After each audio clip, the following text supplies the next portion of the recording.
Exploring the beautiful city of Amsterdam. That's going to be the subject of this video. Welcome, my beautiful people. Fernando David here.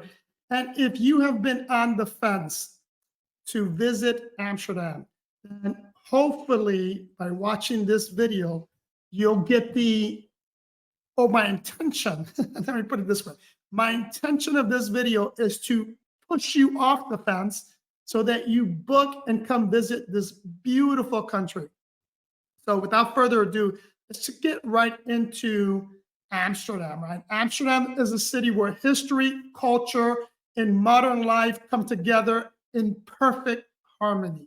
Whether you're here for the picturesque canals or world-class museums or the vibrant neighborhoods, Amsterdam has something for everyone.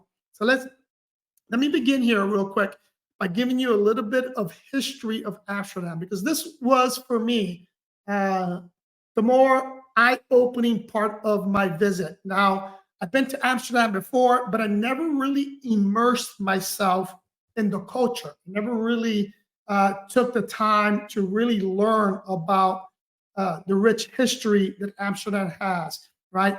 Amsterdam, the history goes back 700 years ago, starting, this town or this city started as a small fishing village in the 12th century.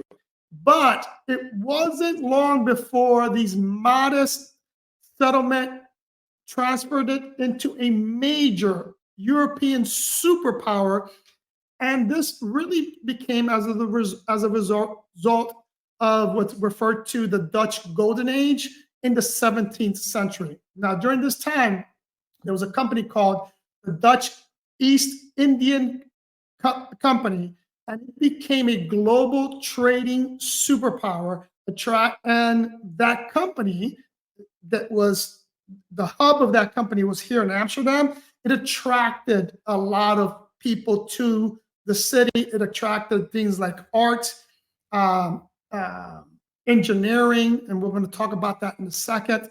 And it created really the essence of Amsterdam, which is being a very diverse and vibrant culture, right? Now, during that time, what really transformed the city and made the city kind of famous was the canal system. Now, this canal system was built for two reasons, or actually three reasons, but it was built for defense of the city at the time. But really the most important reason why it was built was to accommodate the trade that was happening within the city. Because it became one of the most traded ports or areas in all of Europe. And this canal system, which had to be created because Amsterdam, if you're not aware, is really and for those that are from Florida will understand this, was really swampland. And they had to figure out ways to drain the water and make it livable. Well, this canal system, which is also called, I believe it's called the belt system, it's a series of canals that not only draw water out and makes it livable, but allowed people to trade within it. The canal system, which by the way is a historical, it's on the World Historical List, is this canal system, which is really, really interesting on how they did this. And again, this is back in the 17th century. Now, with all the trade that was happening here and all the money that was being generated here, that also attracted a lot of artists. So when exploring the city, there's no shortage of incredible sites with well-renowned museums like the Rembrandt, you have the Van Gogh, you have countless other very famous artists that lived here at the time, and now you have museums that are here, and they're really world-class museums. If you're into art, you have to come here, right? You have the Louvre in Paris, and you have Amsterdam. The next, there's during that time, or the history of Amsterdam really wasn't all rainbows and roses, right? There was really a dark side, and during that dark side is during World War II, when the Nazis invaded Amsterdam, and it was really a very rough time for the Jewish community. And when you come visit Amsterdam, one of the locations, one of the must-see attractions is the Anne Frank House, which offers a moving look into Amsterdam's experience during I don't know why I'm having a hard time saying that, World War II. I highly recommend that you see that part of it, right? Now, here's another very interesting part that I didn't know. I've been here a couple of times before, but I didn't really know the history of it. And that is how the best way to explore the city, and how this city has become what's referred to as a bike city, right? One of the best ways to explore Amsterdam is via bike. If you follow my channel, you follow me on Instagram, you know that's my best form of transportation. In fact, I have a set rule that if I'm wherever I'm going, if it's 2 miles or less, I'm walking. If it's 2 miles up to 10 miles, I'm taking a bike. Anything more, it's okay to use public transportation, trains or Uber, whatever. But for the most part, anywhere you travel around the world, you can get around either by foot or by bike. And I highly recommend it because you get to see and be part of the culture of a city, specifically here in Amsterdam. As I mentioned, it is what's referred to as a bike city. Like, truly, the design of the city was designed with bikes in mind, right? In fact, there's more bikes in Amsterdam than there are people. So anyway, but you get to explore when you're when you're on foot or when you're on a bike. You really get to appreciate, and it's a better immersion into the culture when you do that. Now, in Amsterdam, another way to get around is, again, because of the canals, is by boat. Now, I highly recommend taking a tour on either a day tour or a night tour, or both. Like, I've done both. I'm a bigger fan of the night tours, but I'm a bigger fan of the night tour when you go on a smaller boat, make it a little bit more private, a little bit more intimate. And a lot of these boats, depending on when you come, you have the ability to, some people are afraid of the cold. Don't be afraid of the cold, because a lot of the boats, they'll provide some blankets, and some of them are enclosed. But the best part about traveling through the city at night in these canals, especially if you're, enjoying a nice red bottle of wine with some cheese and some fruit, that a lot of these tours provide, is that you get to see the city from a different perspective. The lights, the buildings, you'll see it differently at night. And again, I'm a fan of doing it at night. You get to see a lot of the church towers when they're lit up. But even, again, during the day, it's just as fine. Now, when to come to Amsterdam? Now, I'm a big fan of coming here during 2 seasons, right? Which it's in the fall, which is the season that I am now. And the reason I like coming here in the fall, again, it's off-peak season. So you're not going to have all the crowds you get in the summer. But I like seeing the changing colors of the trees and the leaves, right? The foliage. It is beautiful. If you follow me on Instagram, again, you're going to see a lot of the pictures and what I'm referring to. It's all the yellows and the light greens of the foliage, and just looking down a canal, and you can see the trees and overlap. It's just beautiful. So I highly recommend that. The next time, and some people flip-flop on this, prefer the fall season. Again, very similar because of now you're going to see more of the greens. But in the fall is when most of the tulips start to bloom, and it's so much so that there's between April and May is referred to as there's actually a tulip festival, a very big tulip festival. People come from all over the world to see these tulips, right? So that's another big plus or another time to come. In terms of transportation here, now while you're in the city, the best way to move around is by bike, right?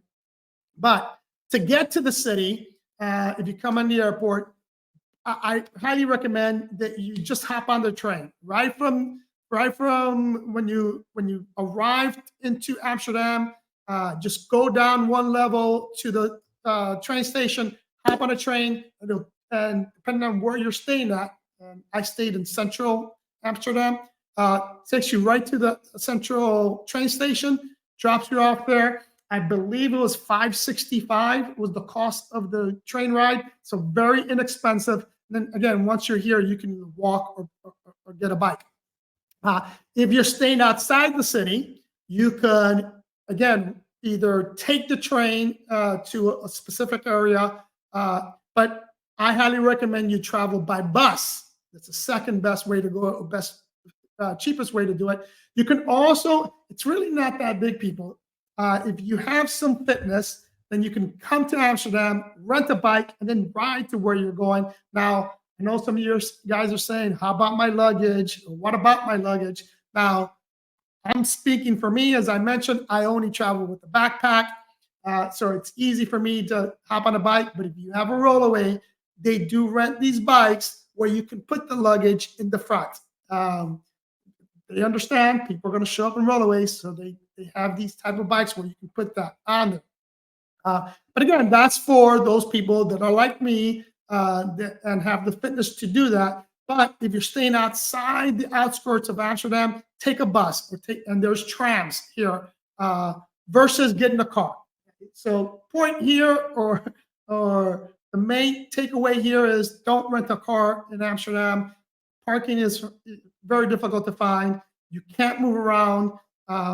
So best way, bike when you're in the city, take either the tram or bus to leave the city or the train, okay? There's a couple of things that you need to understand or some of the accommodations that are available.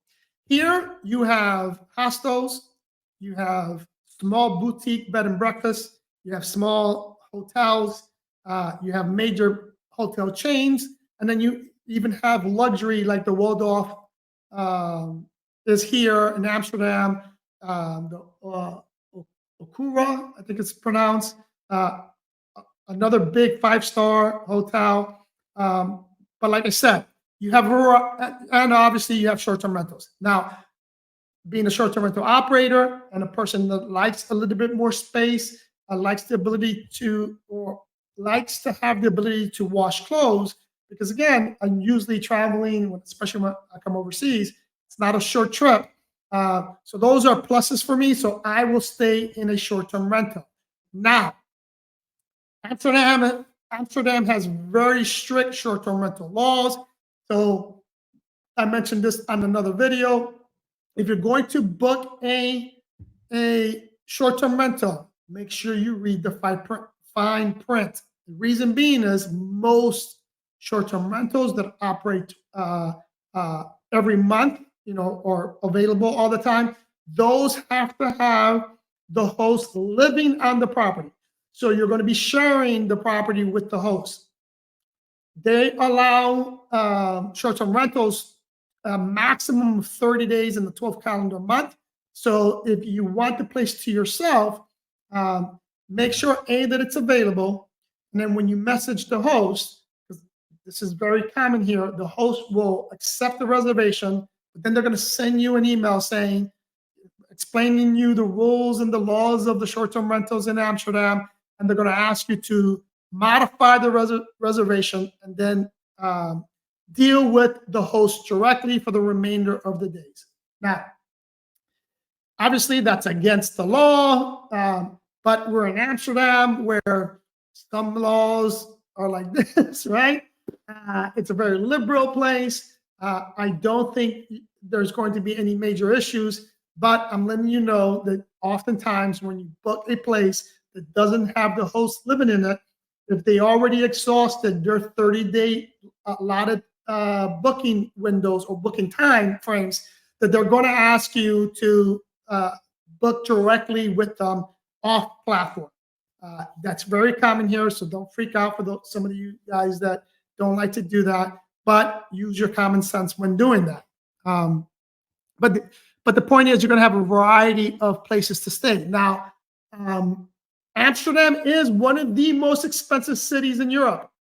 If you're coming from or visiting from expensive areas like New York City, even in Europe, if you're coming from Madrid, if you're coming from Miami, or anywhere where the cost of living is high, then you're going to find Amsterdam to be either equal to or a little bit less than what you're used to. But if you're coming where the cost of living is low, you're going to find Amsterdam to be more expensive than most cities, especially when it comes to accommodations and food, right? Some areas can get a little bit pricier than most European cities that I've been to. But if you want to stay on a budget, I highly recommend all the affordable hostels. There's a lot of them. And again, the short-term rentals. Best budget-friendly ways to stay here in Amsterdam, because the hotels are expensive, especially the chain hotels. So, for example, a night at the Renaissance Hotel in downtown Amsterdam will run you between $350 and $500 a night, where you can get an Airbnb like this one for $250 a night, and you have a lot of space.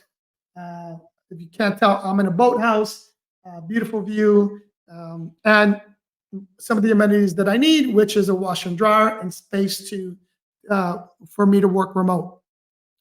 The other thing here is you got to remember this place was built in the 17th century. So if you're staying with some of the hotels, some of the hostels, and even some of the Airbnb, some of the apartments, just remember it's everything small here.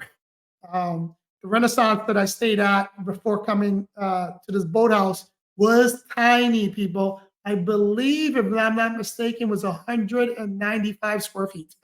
Really, really small. Now, while here, a couple of things that I recommend if you're going to stay here for an extended period of time, and after you explored the city, I recommend you explore outside of the city. You have the town of Eden, Marken. There's about 7 little towns that are either a short bus ride away, short tram ride away, or you can even bike. Like I said, I've actually done the tours on these bikes to go to these places. And you're going to see some phenomenal farmlands, some traditional windmills that are still operational. You get to see that. You'll get to see and visit some cheese factories, some of the most amazing cheese available. You can taste them, you can eat them, and you can buy them if you're there. You'll get to visit one of my favorite cities, and I can't pronounce the name, but it is Zaansc, 2 words. The second word is Schans. That's where you'll see the Dutch windmills. Beautiful little town, a lot of local cafes, great food. Highly recommend you do that when you're there. Now, I'll close with this. Oh, wait. We have to talk about a couple of things that I forgot to even mention. I don't know why. When in Amsterdam, there's one of the things you need to understand that, and particularly in some areas, like if you go to the red light district or the surrounding areas, there's a difference between coffee shops and cafes. Right? Don't get them confused. So if you're into the more liberal lifestyle and you want to explore the red light district, highly recommend you do that. It is an experience. I am not one of those that promotes the sex trade industry, so I don't recommend that you actually spend money there. But go visit, walk around, learn the history. There's a museum that talks about the history of the sex trade in Amsterdam. But to keep in mind, one of the things that you need to keep in mind is that, as I mentioned, back in the day, this was the hub, right? It was a very diverse area. there was most of the people here were here to work on the sex trade industry, one of the oldest industries in the world, was here to provide some sort of relief for these dock workers and these shipmates. I'm sorry, that worked on these ships day in and day out. Very hard labor. But again, don't. If you go to the red light district, which again I recommend it, it is an experience. Just keep that in mind. And referring back to the coffee shops, reference the cafe. A lot of the coffee shops here are for people to go there and partake in their ganja. They'll have their brownie, their gummy, whatever. That's for the coffee shops. The Bulldog Cafe is probably the most famous one in the red light district. But it's an experience, something that I highly recommend you do if you're going to explore that way. Then it's a couple of other areas that I want to talk about, and I made a list here that I want you to, let me see if I can find it. I want to make sure I don't miss anything here. In terms of the nightlife, which Amsterdam is really famous for its nightlife, and some of the places like the Paradiso Club, it's really renowned. Place that if you like to party at night, I highly recommend you go there. Other things to try, like I mentioned before. Amsterdam is really not a place really known for its food scene. But a couple of things that you really have to try. The waffles here are phenomenal. And they're big on pancakes. So for your breakfast or even to do it lunch here or dinner, try their pancakes, try their waffles. Herring is really big here. There's a lot of herring stands. If you don't know what that is, it's a fish. But it's really big here. It's really good. I like it. You got to try the local beers. If you're a beer guy, go visit the Heineken factory and the Heineken museum. But also very cool places to check out while you're here in Amsterdam. And the last thing will be shopping. Believe it or not, there is some nice shopping here. There's two areas. You got the 9th Street area for shopping, and then which is what I refer to some of the high ends, stuff that you can shop at. And the other one is the Albert Cup Market, I think it's called. I know for sure it's Albert, but I don't remember the Albert Market. It's an outdoor market, more like an outdoor flea market, where if you like to bargain shop, that's where to go. And you'll find everything there. They sell everything. Now, they don't operate on Sunday, but they operate every other day of the week. Well, that's all I have for you on this video, my beautiful people. If you have any questions, any comments, list them below. If you want to team up with us and plan a trip to Amsterdam, let me know. Just comment below. Don't forget to subscribe. Follow me on Instagram. I love you guys, and I'll see you in the next one.